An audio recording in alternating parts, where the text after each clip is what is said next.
Ladies and gentlemen, welcome to this Red Gaming Tech video. My name is Marta and I hope you're having a great weekend so far. For those of you new to the channel, welcome. I do run the channel alongside Paul. He is just off working on some other stuff today, which is why it's down to yours truly to kick off today's proceedings. And our first topic is the RTX 3090 Ti.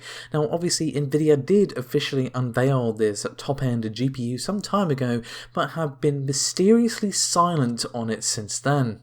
But now we have a potential release date thanks to recent leaks from Chip Hell, and they also shed some insight into what caused the 3090 delay. So, they said that 3090 Ti is bigger than expected, the memory needs to be replaced, and the memory that is not on the PCB is directly replaced with new memory. Need 3080 Ti to save money, and then the official release date is March 29. Now obviously there was a lot of speculation going on at the time as to why the RTX 3090 Ti has just been so absent since Nvidia unveiled it, and a memory related issue was one of the sort of lead contenders as to what caused these recent delays. But as you can see on the post, they didn't just have something to say about the 3090 Ti, we also have some news on the 3070 Ti 16GB variant, and according to them this particular GPU has been killed. Now this has appeared in multiple leaks at this point and was expected to compete with upcoming Intel Arc GPUs, the Arc A780 to be exact, but at least according to this particular user it is no more.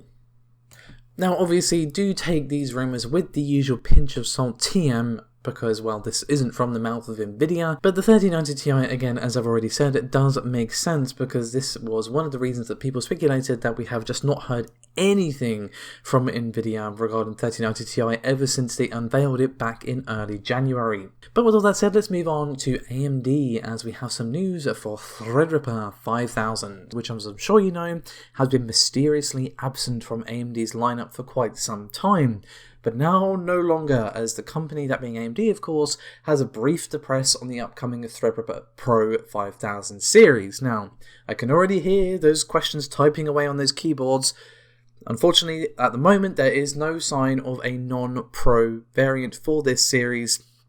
And for the Threadripper Pro 5000 series, we are initially going to be seeing it come to Lenovo ThinkStation, P620 systems, and obviously others will be following in suit.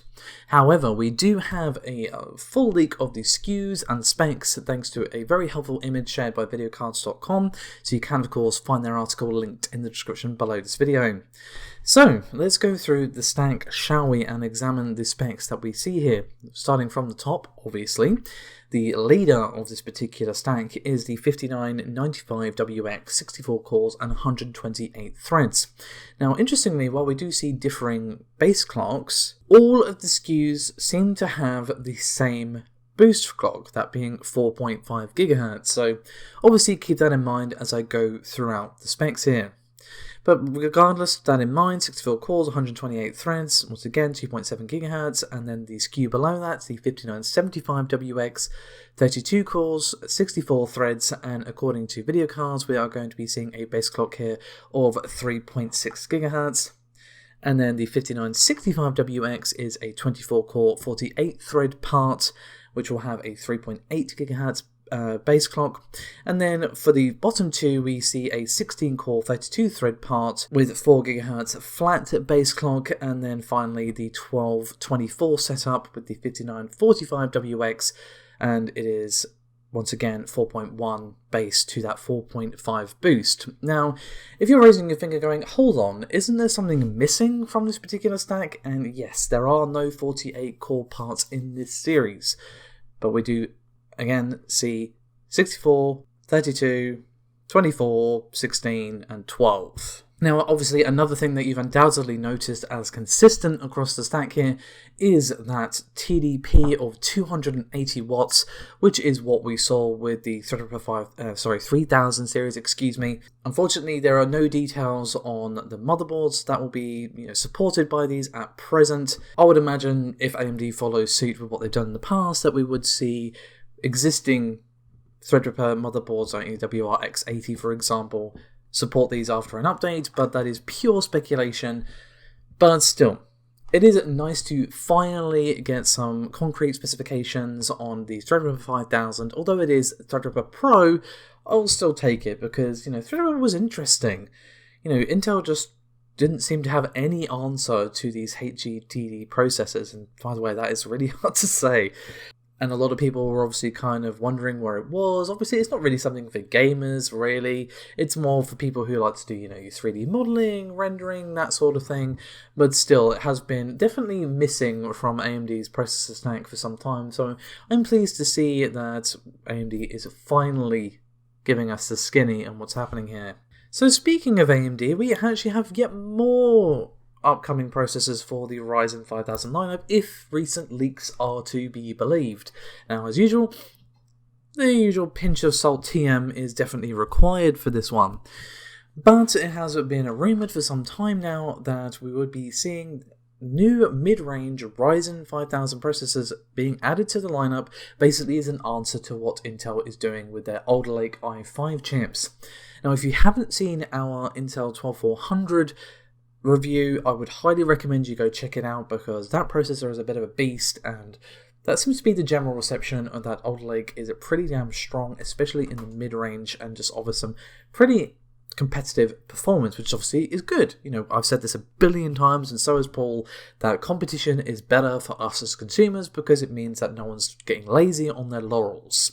Anyway, let's move on to the actual leak itself, shall we? There was a tweet from HXL, or 9550 Pro, who shared a chiphell.com thread, and their tweet simply reads 5500, 5600, and 5700X. And the actual source for this on the chiphell forums is a user by the name of Iris. Now, if it helps to add credence to these particular rumours, WCCFtech.com also wrote a few days ago that they were told by their sources that AMD was working on some Zen 3 SKUs aside from the 5800X 3D, which obviously we know all about and has been officially confirmed by AMD. But again, these new CPUs are in response to what Intel are doing with the Alder Lake middle range of processors, and again, they don't really have much to answer those at the moment, so it does make sense that they offer these. But according to WCCF's information, and of course you can find their article linked in the description below, we will see the 5700X go against the 12600K, and it's going to be roughly similar pricing, $280 to $300,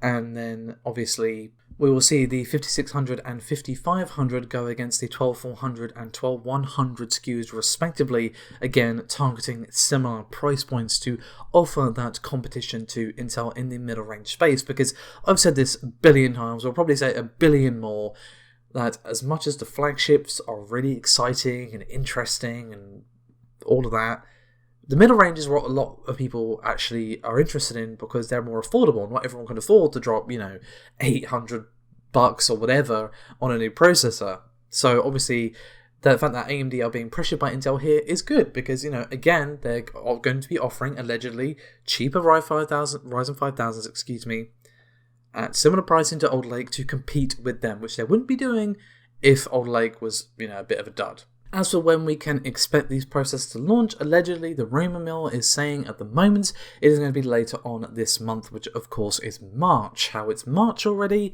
Your guess is as good as mine, my friends. And now we're going to move over from AMD to Sony, as we have some very, very interesting PlayStation-related news for you today. And a very interesting write-up has been done by tweaktown.com, and you can, of course, as usual, find it linked below. So they've managed to dig up some very curious shipments that Sony have been making as of late, and these are thousands of development kits, and apparently these prototype units are being shipped overseas, according to international shipment records.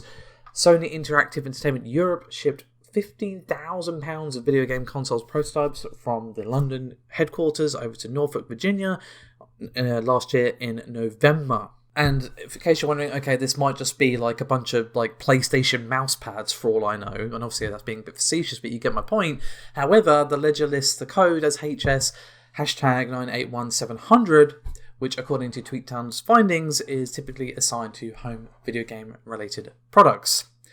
So, I'm sure you're wondering, okay, what are these dev kits? Well, there's two possibilities. One I think is more likely than the other, but I just want to make super clear that from this point onwards, I am speculating. This is not based on sources or what the birdie told me or whatever.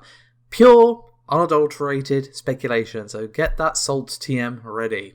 Anyway, red tape out of the way. 2 options. 1, PS5 Pro. Second, PSVR 2 prototype. Personally, I think it's more likely to be the PSVR 2 prototype. And it's simply because I feel like it's probably a bit too soon for the PS5 Pro. Although it is technically possible that it could just be a really, really early development kit that isn't even in the shape of PS5. That is obviously possible, but I think with the timeline, it is more likely to be the PSVR 2 prototype. And again, PSVR 2 has been officially confirmed by Sony. Now, I'm not saying by any means that it couldn't be the PS5 Pro. It is technically possible. I just think it's more likely. Oh, and just so you know, Paul is steadily working on a PlayStation project for you guys today. That is why he is not doing today's video, but do keep your eyes peeled for that. It's something very, very tasty incoming. So it's going to be very interesting to see what these dev kits actually are, and obviously, if they're PSVR 2 or PS5 Pro, more leaks and such will undoubtedly pop up. So what are we hoping for, guys? Well, obviously, PS5 Pro is cool, but again, I think it's too soon, especially considering that with the shortages, a lot of people who would love to have their brand new PS5 right about now do not have one because they just literally haven't been able to get one without paying a stupid amount of money, assuming they even have that money to begin with. PSVR 2, as I said, I believe is more likely, but that is purely opinion. But I'm curious to see what improvements we see with PSVR 2, in terms of games availability, pricing, support from devs, that sort of thing. I do still think virtual reality is a really cool technology and is probably one of the more interesting technological sort of directions that console gaming has been going. Obviously, it's on PC as well, and VR has rapidly been becoming more affordable. I'm sure you guys remember how expensive virtual reality was when it first came out, and now it's not as bad. So it's going to be curious to see if PSVR 2 can compete in a more competitive VR market than when the original the original PSVR, came out, where then when that came out, that one was by far the most affordable out of all the options available. Anyway, that is me done for this, guys. Thank you so much for watching. Have a lovely weekend. Bye-bye.